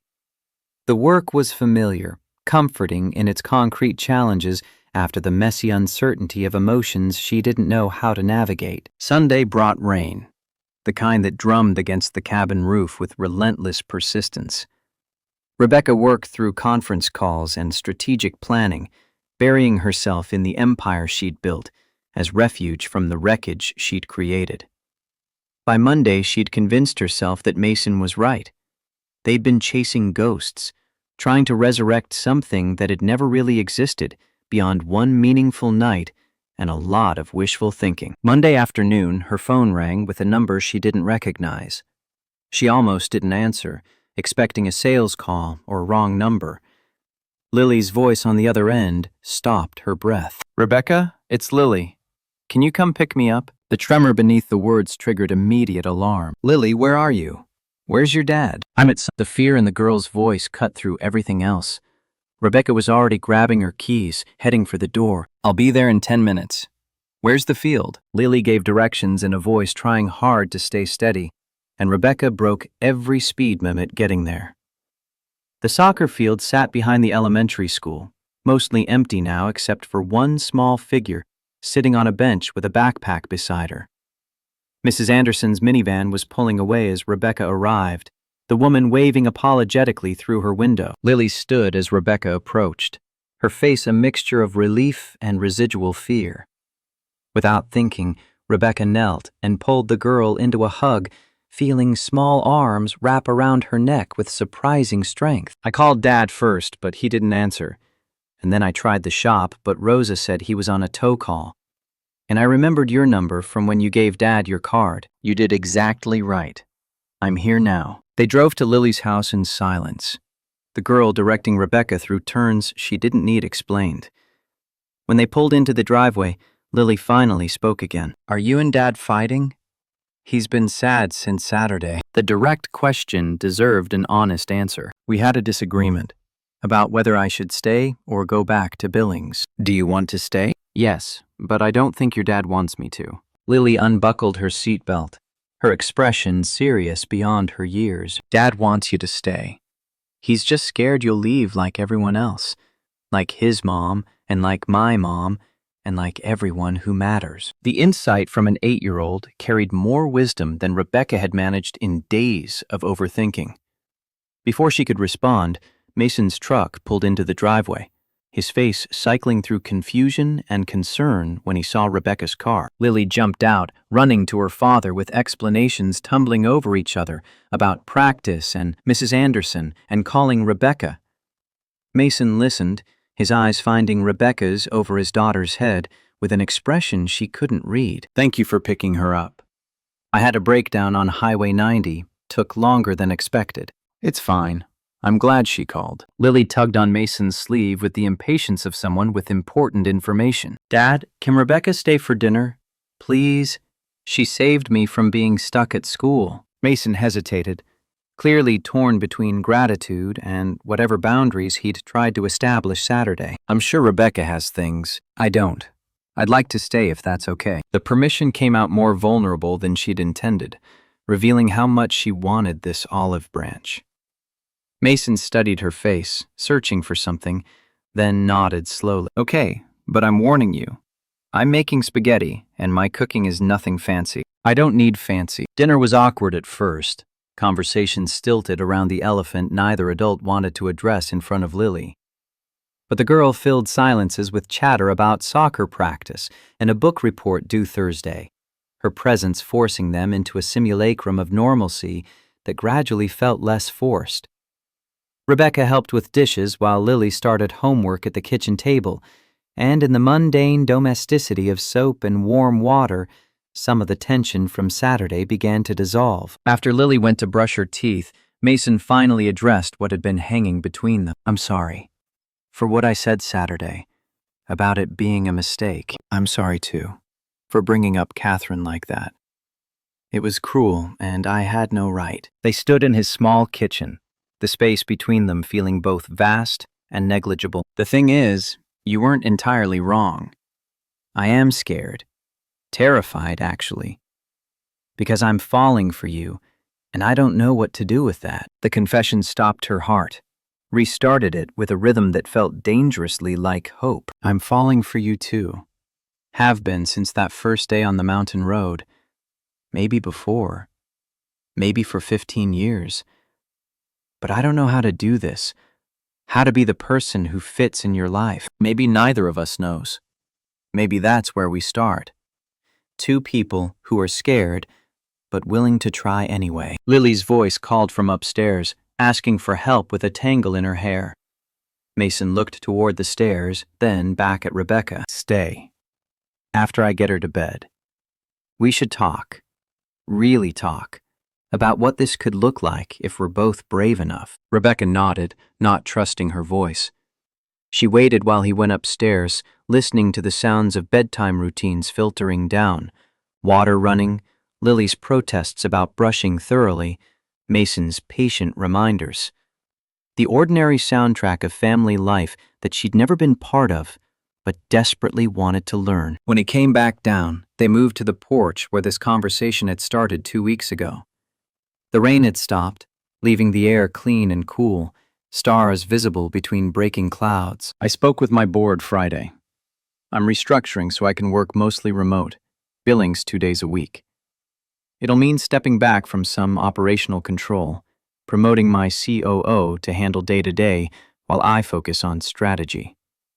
That's a big change. It is. And I'm terrified I'll resent it someday. Resent you for being the reason I made it. Mason flinched but didn't look away. That's fair. That's the fear I've had this whole time. But here's the thing. I've spent 15 years building an empire that left me empty. I've achieved everything I set out to prove, and it hasn't made me happy. Maybe it's time to try building something else. Something smaller, but more real. And if it doesn't work? If we try this and it falls apart, then at least we tried. At least we didn't spend another 15 years wondering, what if? Mason reached for her hand, his calloused fingers threading through hers with a gentleness that made her throat tight. I can't promise this will be easy. Lily's got issues from losing her mom that therapy's helping with, but that doesn't make them go away. The shop doesn't make much money. Our life is small and sometimes boring, and nothing like what you're used to. Maybe I don't want what I'm used to anymore. Maybe I want small and boring, with people who matter. His thumb traced circles on the back of her hand, the repetitive motions soothing. I need to know you're serious. That you're not going to wake up in 6 months and realize you made a terrible mistake giving up your CEO life for a mechanic in nowhere, Montana. Then let me prove it. Give me time to show you I'm not going anywhere. How much time? However long it takes. I've waited 15 years already. I can be patient now that I've found you again. He pulled her closer, his free hand coming up to cup her face the way he had in the kitchen that first night. This time there was no Lily to interrupt, no reasons to hold back except the ones they created themselves. When he kissed her, it carried all the weight of 15 years and 2 weeks, and the terrifying possibility of a future neither could predict, but both wanted to try for. They broke apart when breathing became necessary, foreheads resting together in the darkness. This is insane. We barely know each other. Then we'll learn. Day by day, moment by moment, we'll figure each other out. What if Lily doesn't accept this? She's been through enough. She called me today when she needed help.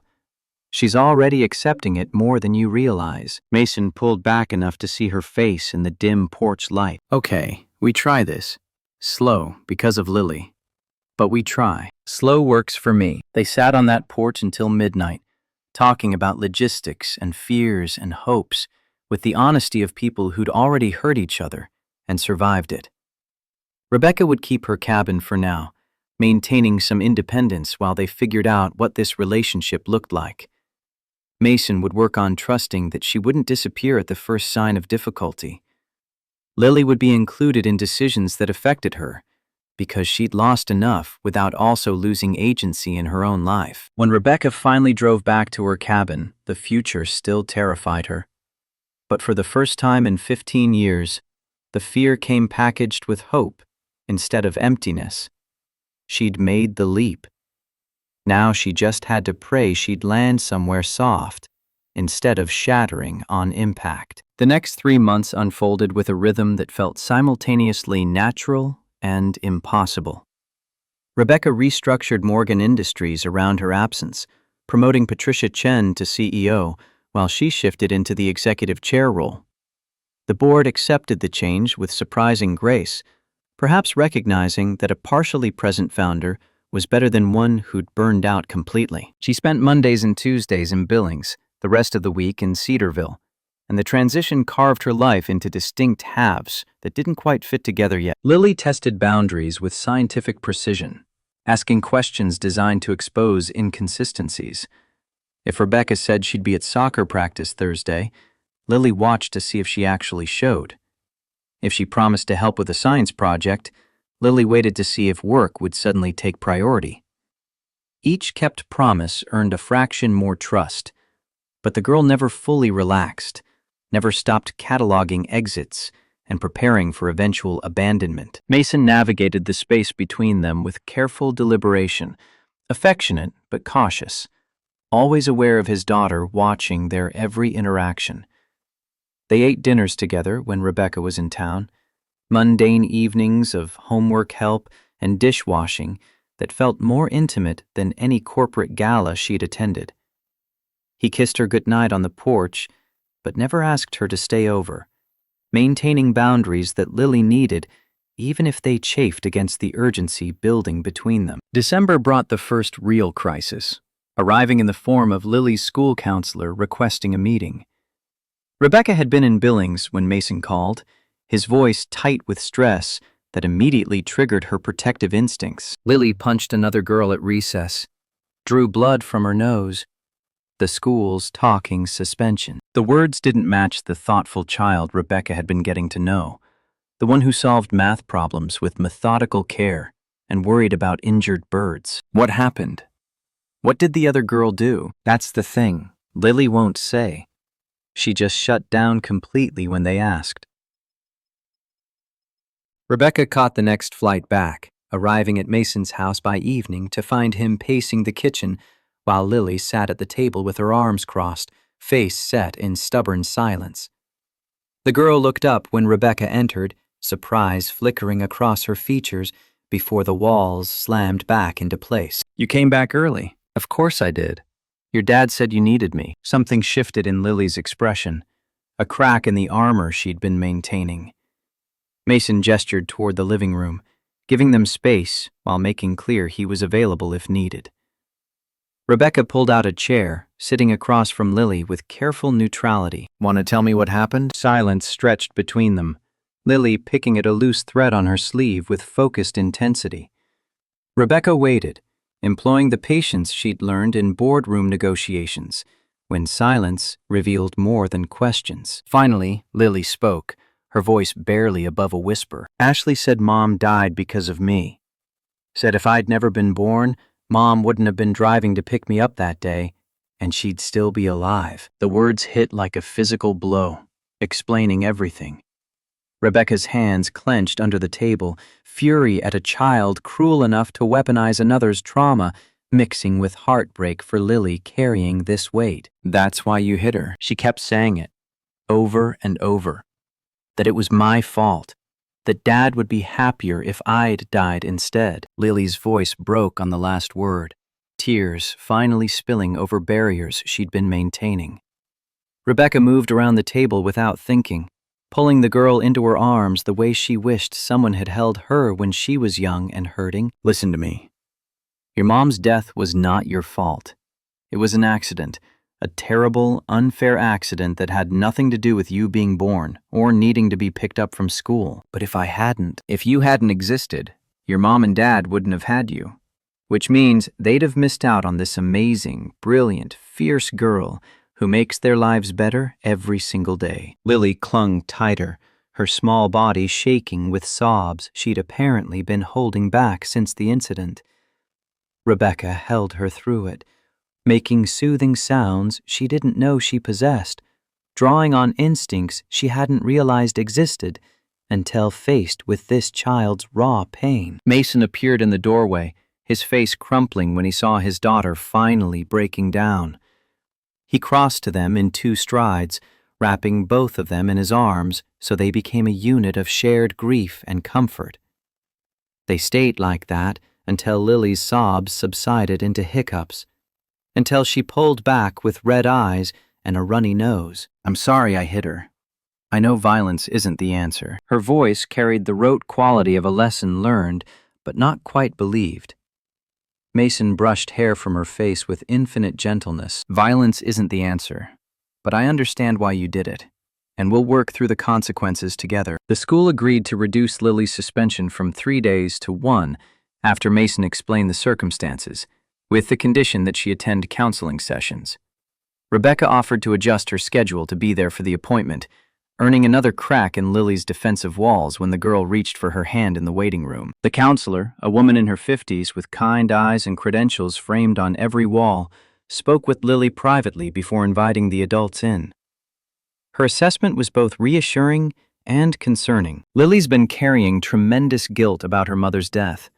It's common in children who lose a parent, this magical thinking that they somehow caused or could have prevented the loss. The other girl's comments triggered something Lily's been suppressing for years. She sat across from them, hands folded with professional calm. The good news is Lily's willing to work on this. The hard news is it will take time, possibly years of processing, and she'll need consistent support from both of you. The casual assumption that Rebecca would be part of Lily's long-term support system should have felt presumptuous. Instead, it felt like recognition of a truth they'd all been dancing around.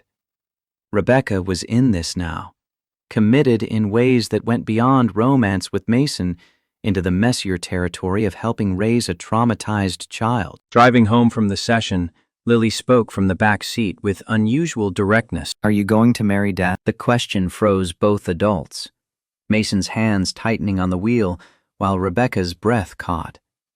She turned to look at Lily, finding genuine curiosity rather than hostility in the girl's expression. We haven't talked about that yet.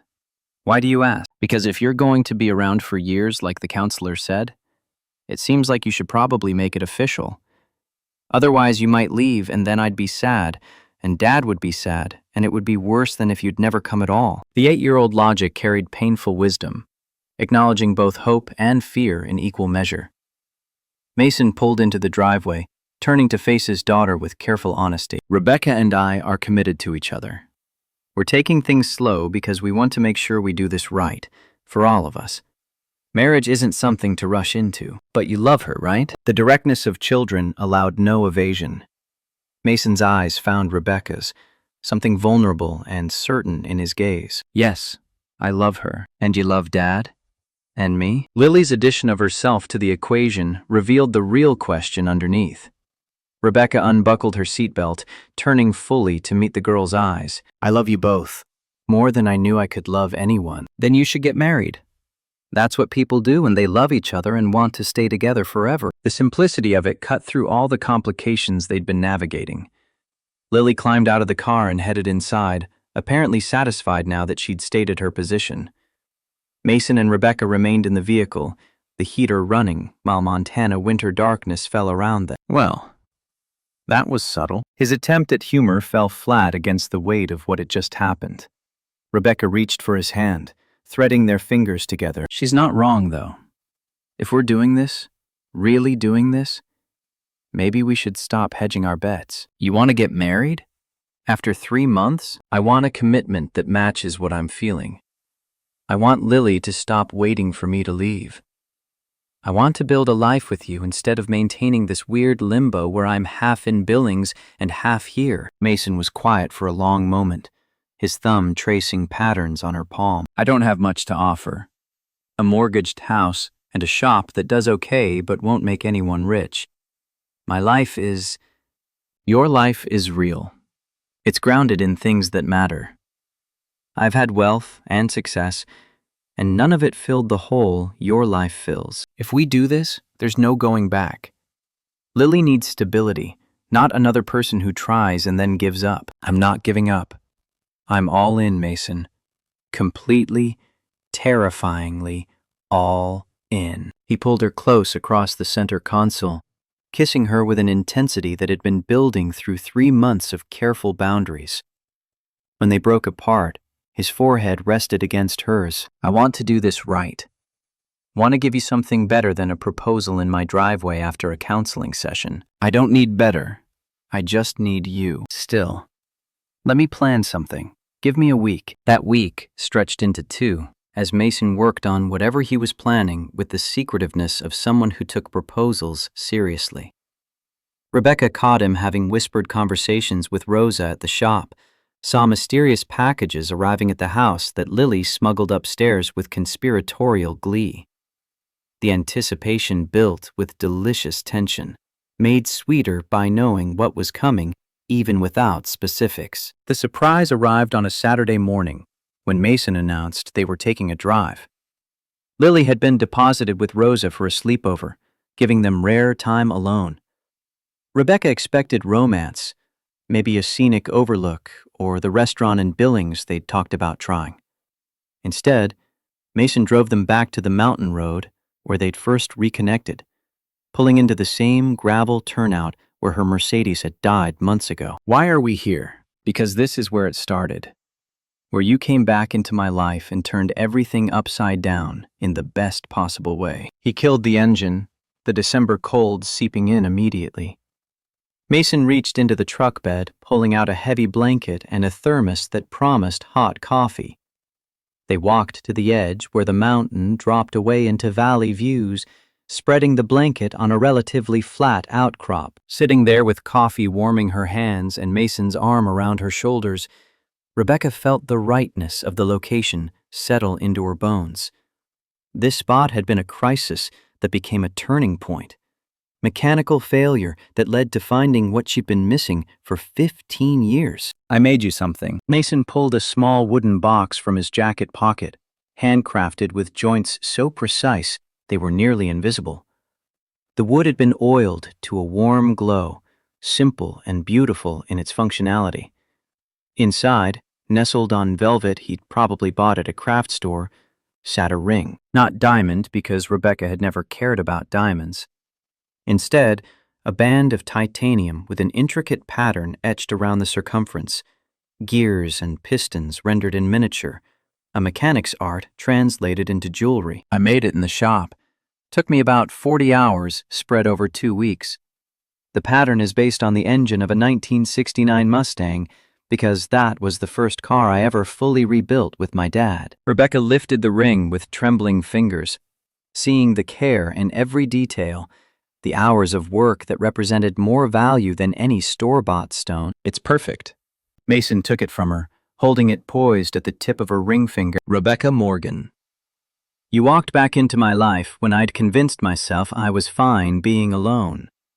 You saw past the grease stains and modest house to something worth fighting for. You love my daughter like she's yours, and she loves you back, even though she's terrified to admit it. You make me believe in second chances and futures worth planning for. Will you marry me? The words came out steady despite emotion thickening his voice. Rebecca's vision blurred with tears that had nothing to do with wind or cold. Yes, 1,000 times yes. He slid the ring onto her finger, the fit perfect because he'd apparently been measuring her jewelry when she wasn't paying attention. They kissed with the mountain wind whipping around them, sealing a promise that had started 15 years ago and finally found its moment. Planning the wedding revealed just how different their worlds remained. Rebecca's assistant suggested venues that could accommodate 300 guests, while Mason looked at her like she'd proposed holding it on Mars. They compromised on the small Baptist church where he'd married Catherine, a choice that initially made Rebecca's stomach clench with insecurity, until Mason explained. Catherine would want this. She told me before she died that if anything happened to her, she didn't want me to spend my life alone. She literally made me promise I'd find someone else to love. The generosity of a dying woman thinking about her husband's future happiness made Rebecca cry in a way board meetings never had.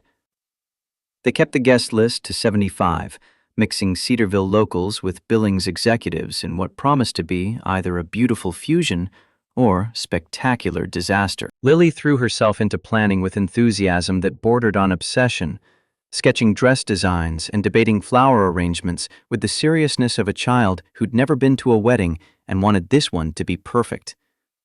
Rebecca included her in every decision, learning to navigate the balance between honoring Lily's mother and building their own traditions. The morning of Lily's spring break, Rebecca was helping the girl organize her science fair project when the school's front office called. A woman's voice, unfamiliar and hesitant, asked if Rebecca could come pick Lily up early. When she arrived, she found Lily sitting in the counselor's office with red eyes and the counselor hovering with professional concern. Lily asked to call you instead of her father. I wanted to respect that, but I think you should know what happened. The counselor explained that Lily's class had been discussing family trees, and Lily had included both Catherine and Rebecca on hers. Another student had questioned whether she could have two mothers, leading to an argument that ended with Lily in tears. Driving Lily home, Rebecca waited for the girl to speak first.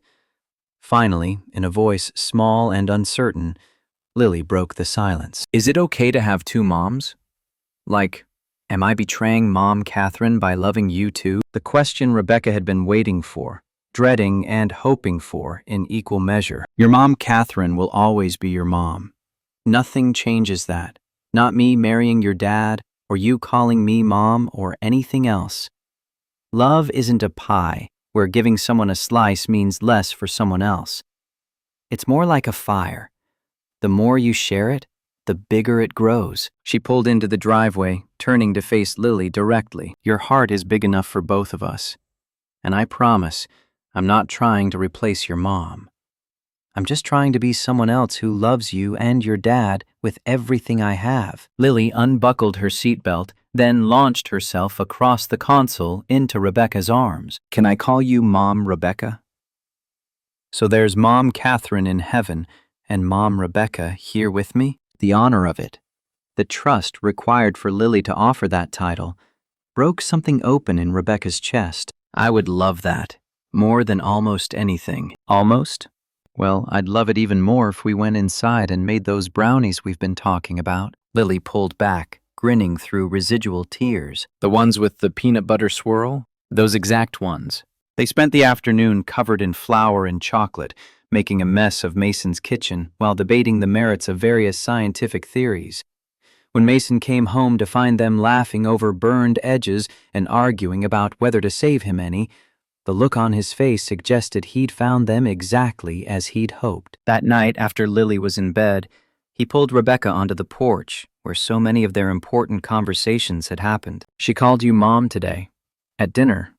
Did you notice?" "I noticed." "And?"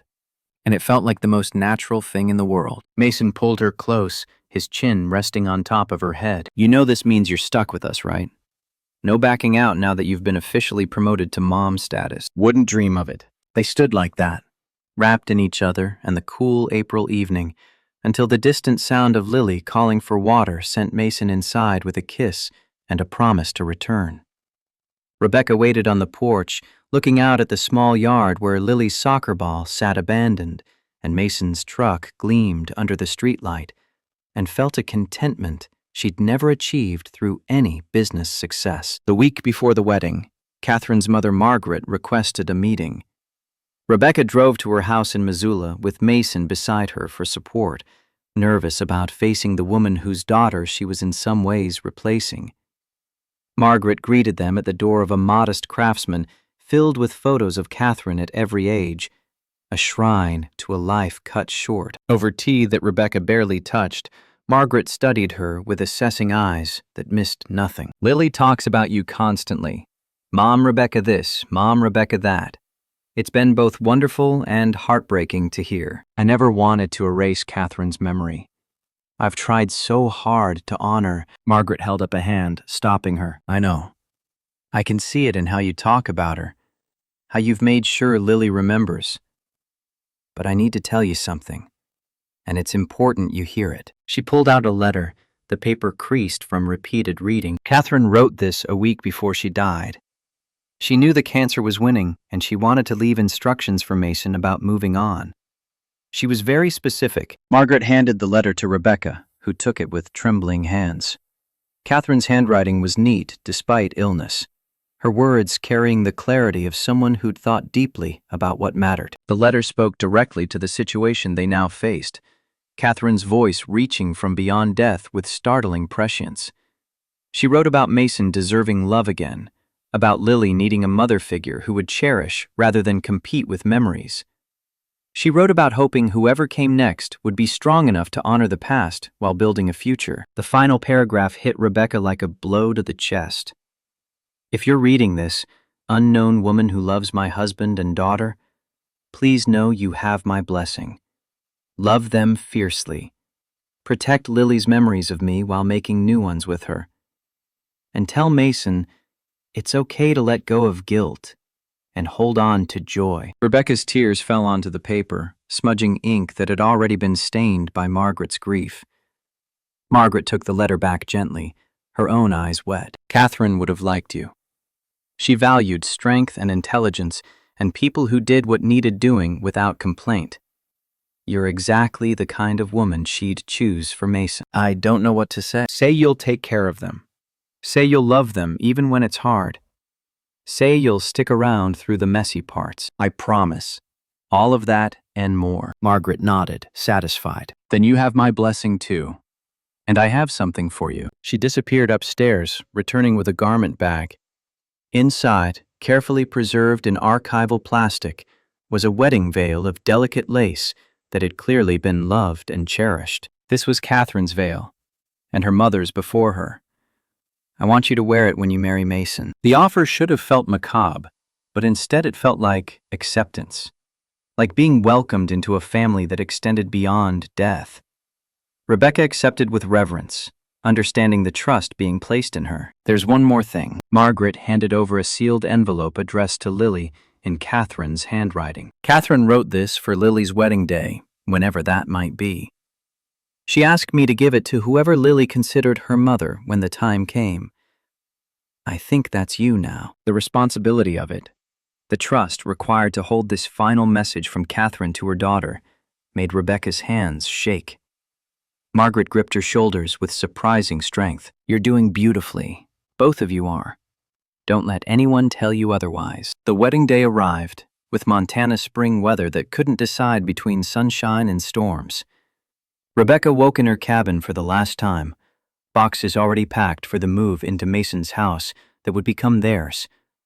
Her assistant had flown in from Billings, along with her board members, creating a surreal mix of her two worlds about to collide in a small-town church. Rosa appeared at noon with Lily in tow, both of them armed with makeup and hair supplies. The three of them transformed the cabin into a preparation headquarters. Lily surprisingly adept at styling hair, while Rosa provided running commentary on Cedarville gossip. When Rebecca finally stood in Catherine's wedding dress, altered to fit her frame but still carrying the previous bride's essence, Lily's eyes went wide. "You look like a princess. Like the kind from movies who saves herself instead of waiting for rescue." "Best compliment I've ever received." Lily handed her the veil, the lace delicate and weighted with meaning. As Rebecca secured it, she thought about Catherine writing letters to a future she wouldn't see, giving permission for the life unfolding today. The generosity of it still staggered her. The church was small and packed, every pew filled with people from both her worlds. She recognized her CFO sitting next to Tyler from the garage, her board chair chatting with Betty the waitress. The fusion should have been awkward, but somehow the shared purpose of witnessing this union smoothed the edges between corporate and small-town cultures. Mason stood at the altar in a suit he'd clearly purchased rather than rented, the expense visible in the fit and quality.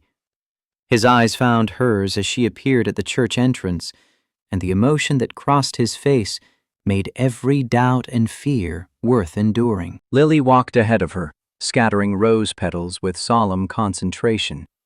She'd insisted on being both flower girl and Rebecca's attendant, refusing to be relegated to just one role. When they reached the altar, Lily stepped aside but stayed close, making clear her investment in this union. The minister, a woman who'd known Mason since childhood, spoke about second chances and families formed through choice rather than obligation. She acknowledged Catherine's place in their history with grace that made Margaret smile through tears in the front pew. When it came time for vows, Mason spoke first, his voice steady despite emotion threatening to crack it. "Rebecca, you walked into my life when I'd convinced myself that closed doors were safer than open ones. You proved me wrong, with patience and persistence and love that refused to be convenient or safe. You love my daughter like she's your own, and she loves you back with a trust I wasn't sure she'd ever give again. Today, I'm not just gaining a wife, I'm completing a family, and I promise to spend every day earning the gift of your presence in our lives." Rebecca's turn came with tears already streaming, her carefully prepared words forgotten in favor of raw truth. "Mason, 15 years ago, you showed me what it meant to be seen and valued for who I was, rather than what I could become. You protected me without diminishing me, supported me without controlling me. Then life took you away, and I spent a decade and a half trying to fill the hole you left. I built an empire trying to prove I was worthy of the girl you stayed up all night talking to. But I was looking in the wrong places, building the wrong things. Real success isn't measured in revenue or market share. It's measured in moments like these, in the family we're creating, in the love that's big enough to honor the past while embracing the future. I promise to choose us every day, to prioritize what matters, and to love you and Lily with everything I have." The minister pronounced them married, and Mason kissed her with a tenderness that suggested he was still half afraid she might vanish if he held too tight. Lily whooped from beside them, breaking the solemnity with 8-year-old enthusiasm that made everyone laugh. The reception at Barrett Auto Service had been transformed by strings of lights and tables borrowed from every church in town. Rebecca's catering company mingled with Cedarville potluck dishes in a fusion menu that represented their merged lives. Her CFO learned line dancing from Betty, while Tyler explained transmission repair to a fascinated board member. During the first dance, Mason held her close and whispered against her ear, "No regrets? Not a single one. Even though you're now married to a mechanic instead of some corporate executive, especially because of that. The executive types never understood what matters. And what matters? This. You. Lily. Coming home to people who love me for who I am rather than what I've achieved. The music shifted, and Lily appeared at their side, demanding her turn to dance with both of them. They swayed together, the three of them, while cameras flashed and guests smiled at the picture they created. Later, after cake had been cut and toasts delivered, Margaret approached with the envelope she'd shown Rebecca weeks earlier. Lily was busy showing Rebecca's assistant her science fair project, giving the adults a moment. "This is for you." Margaret pressed the envelope into Rebecca's hands. Catherine's final letter meant for Lily's wedding day. "When the time comes, you'll know what to do with it." What if I don't? What if I mess this up? "You won't. You're already doing better than you think." Margaret hugged her, the embrace carrying acceptance that meant more than any board approval Rebecca had ever received. As the evening wound down and guests departed, Rebecca found herself on the garage's back steps with Mason and Lily, the three of them exhausted and happy in equal measure. Lily had fallen asleep between them, her head on Rebecca's shoulder and feet in Mason's lap. "This is it. Our family." Mason's voice carried wonder, as if he still couldn't quite believe the turn his life had taken. "This is it." Rebecca looked down at the ring Mason had made for her, the titanium catching light from the strings overhead. Somewhere in Billings, her former life continued without her constant presence, the empire she'd built running smoothly under new leadership. She'd restructured it, downsized her role, chosen people over profit in a way her younger self would never have understood. But sitting here with her husband and daughter, Rebecca knew with bone-deep certainty that she'd made the right choice. Success wasn't about building the biggest company or achieving the highest title. It was about finding people worth coming home to, worth rearranging your life around, worth choosing every single day. Lily stirred, mumbling something about wanting to go home. Mason stood, lifting his daughter with practiced ease while Rebecca gathered their belongings. They walked to the truck together, a family now in every sense that mattered, heading toward a future that wouldn't always be easy, but would be real. The house felt different when they arrived, transformed from Mason's space into their shared home by the simple fact of Rebecca's belongings finally moved in completely. Lily sleepwalked through teeth brushing and pajamas, climbing into bed without her usual delaying tactics. Rebecca tucked her in while Mason watched from the doorway. "Love you, Mom." "Rebecca," the words came out drowsy but certain, hitting Rebecca's heart with the force of vows spoken hours earlier. "Love you too, sweetheart. Sleep well." She joined Mason in the hallway, both of them standing in the doorway watching Lily's chest rise and fall with sleep's rhythm. "She called you Mom, Rebecca. Not just Mom. She's making sure Catherine stays part of it, as it should be. Catherine's her mother too.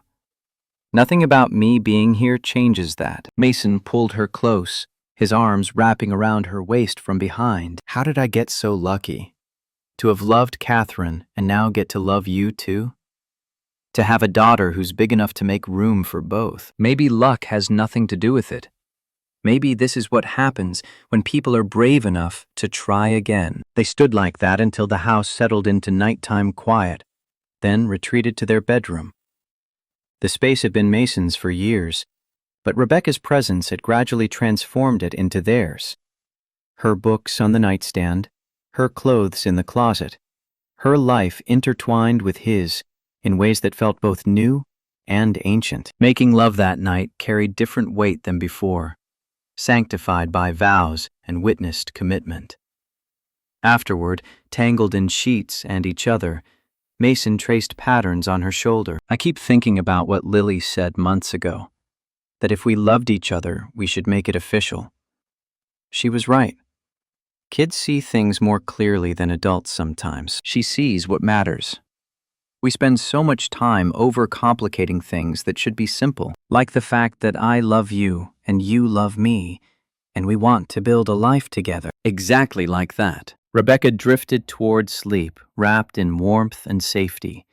The sound of Mason's breathing steadying into the rhythm she'd learned meant he'd already crossed into dreams. She thought about the girl she'd been 15 years ago, scared and hungry, and convinced she needed to prove her worth through achievement. That girl would be stunned by this ending. Married to a mechanic, stepmother to a grieving child, living in a modest house in a tiny Montana town. But that girl had also been lonely in ways she hadn't fully understood, measuring success by metrics that left her empty despite hitting every goal. This version of Rebecca, the one who'd chosen small-town life over corporate empire, knew what the younger version hadn't. Love, measured in daily presence, meant more than power measured in market share. The house creaked as it settled, Lily's soft snoring drifting down the hall, Mason's arm heavy across her waist. Rebecca smiled into the darkness, thinking about tomorrows filled with school pickups and shop paperwork and board meetings conducted via video call. Thinking about the life she'd built, not through climbing ladders, but through showing up, day after day, for the people who mattered. Sometimes the stranger who stops to fix your car on a mountain road isn't the stranger at all. Sometimes they're the answer you've been searching for, the home you didn't know you needed, the future you gave up trying to imagine. And sometimes, if you're brave enough and patient enough and willing enough to tear down walls you spent years building, you get to keep them. Rebecca had spent 15 years becoming someone the world would respect. Now she got to spend the rest of her life being someone her family loved. And that, she thought as sleep finally claimed her, was the definition of success that had been missing all along.